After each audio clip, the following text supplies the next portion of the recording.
जय माँ लक्ष्मी, जय भगवान गणेश की। माता लक्ष्मी की कृपा सदैव आप पर बनी रहे, आपका घर धन्य धान्य से भरा रहे।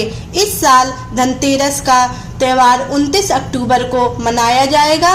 धनतेरस के दिन पौराणिक कथा जरूर सुने। कथा सुनने से आपकी सभी मनोकामनाएं पूरी होगी। आइए जानते हैं धनतेरस की पौराणिक कथा के बारे में। जब किसान के घर ठहर गई थी माँ लक्ष्मी, कार्तिक कृष्ण पक्ष की त्रयोदशी तिथि के दिन धनतेरस का पूर्व पूरी श्रद्धा व विश्वास के साथ मनाया जाता है। धनवंतरी के अलावा इस दिन देवी माता लक्ष्मी और धन के देवता कुबेर की भी पूजा करने की मान्यता है। इस दिन को मनाने के पीछे धनवंतरी के जन्म लेने की कथा के अलावा इसके बारे में एक दूसरी कहानी भी प्रचलित है। कहा जाता है कि एक समय भगवान विष्णु मृत्यु लोक में विचरण करने के लिए आ रहे थे। तब लक्ष्मी जी ने भी उनसे साथ चलने का आग्रह किया। तब विष्णु जी ने कहा कि यदि मैं जो बात कहूँ तुम अगर वैसा ही मानो तो फिर चलो। तब लक्ष्मी जी उनकी बात मान गईं और भगवान विष्णु के साथ भूमंडल पर आ गईं। कुछ देर बाद एक जगह पर पहुंचकर भगवान विष्णु ने लक्ष्मी जी से कहा कि जब तक मैं ना सोऊं तुम यहाँ ठहरो, मैं दक्षिण दिशा की ओर जा रहा हूँ, तुम उधर मत आना। विष्णु जी के जाने पर लक्ष्मी जी के मन में कौतूहल जागा कि आखिर दक्षिण दिशा में ऐसा क्या है रहस्य जो मुझे मना किया गया है, और भगवान स्वयं चले गए। तब लक्ष्मी जी से रहा ना गया और जैसे ही भगवान आगे बढ़े लक्ष्मी जी भी पीछे पीछे चल पड़ी। कुछ ही आगे जाने पर उन्हें सरसों का एक खेत दिखाई दिया जिसमें खूब फूल लगे थे तथा सरसों की शोभा देखकर वह मंत्रमुग्ध हो गई और फूल तोड़कर अपना श्रृंगार करने के बाद आगे बढ़ी।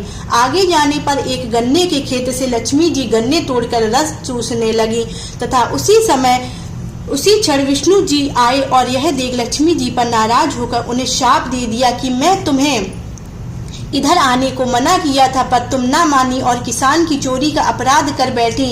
अब तुम इस अपराध के जुर्म में इस किसान की 12 वर्ष तक सेवा करो। ऐसा कहकर भगवान उन्हें छोड़कर क्षीर सागर में चले गए। तब लक्ष्मी जी उस गरीब किसान के घर रहने लगी। एक दिन लक्ष्मी जी ने उस किसान की पत्नी से कहा कि तुम स्नान कर पहले मेरी बनाई गई इस देवी लक्ष्मी का पूजन करो, फिर रसोई बनाना, तब तुम जो मांगोगी मिलेगा। किसान की पत्नी ने ऐसा ही किया। पूजा के प्रभाव और लक्ष्मी की कृपा से किसान का घर दूसरे ही दिन से अन्न धन रत्न स्वर्ण आदि से भर गया। लक्ष्मी जी ने किसान को धन्य धान्य से पूर्ण कर दिया।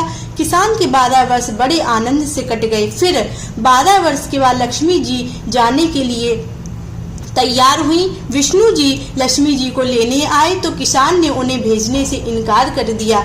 तब भगवान ने किसान से कहा कि इन्हें कौन जाने देता है, यह तो चंचला है, कहीं नहीं ठहरती हैं, इनको बड़े बड़े नहीं रोक सके, इनको मेरा शाप था इसलिए 12 वर्ष से तुम्हारी सेवा कर रही थी। तुम्हारी 12 वर्ष सेवा का समय पूरा हो चुका है। किसान हठ पूर्वक बोला कि नहीं, अब मैं लक्ष्मी जी को नहीं जाने दूंगा।